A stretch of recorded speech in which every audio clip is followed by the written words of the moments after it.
नमस्कार, मी पंजाब डक राज्यातल्या शेतकऱ्याला सांगू इच्छितो की 30 मे पर्यंत पावसाळ्यासारखा पाऊस पडणार आहे, म्हणून हा अंदाज लक्षात घ्यायचा. शेतकऱ्यांना माझी विनंती, तुम्ही काय करा, तुमची शेतीची कामे करून घ्या.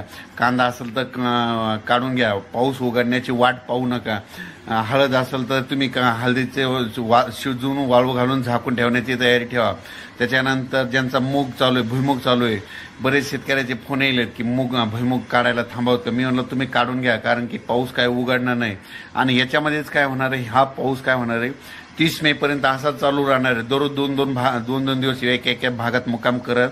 आणि 30 मे नंतर काय होईल, परत मान्सूनचा पाऊस येईल. 1 जून लगेच मान्सून याच्यामध्ये इन्व्हॉल्व्ह होऊन जाईल, म्हणजे याच्यात सामोन जाईल. आणि जूनच्या पहिल्या आठवड्यात यंदा मात्र मिरगी पेर होण्याचा चान्स आहे, म्हणून हे सगळ्यांनी लक्षात द्यायचं.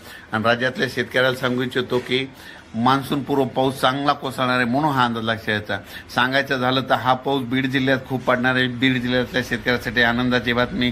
त्याच्यानंतर बीड जिल्हा, धाराशिव जिल्हा, लातूर जिल्हा, सातारा, सांगली, सोलापूर, कोल्हापूर, नगर, पुणे, नाशिक, पुन्हा नंदुरबार, धुळे, जळगाव, बुलढाणा, अमरावती, अकोला, वर्धा, नागपूर, भंडारा, गोंदिया, चंद्रपूर, त्याच्यानंतर परभणी, यवतमाळ, वाशिम, हिंगोली, बीड, जालना, संभाजीनगर, म्हणजे सांगायचं झालं सगळीकडे पाऊस पडणार आहे, म्हणून हा अंदाज लक्षात द्यायचा. पावसाळ्यासारखा पाऊस पडणार आहे, म्हणून हा अंदाज लक्षात द्यायचा. अचानक वातावरण बदल झाला तर लगेच एक विषय दिला जाईल. धन्यवाद.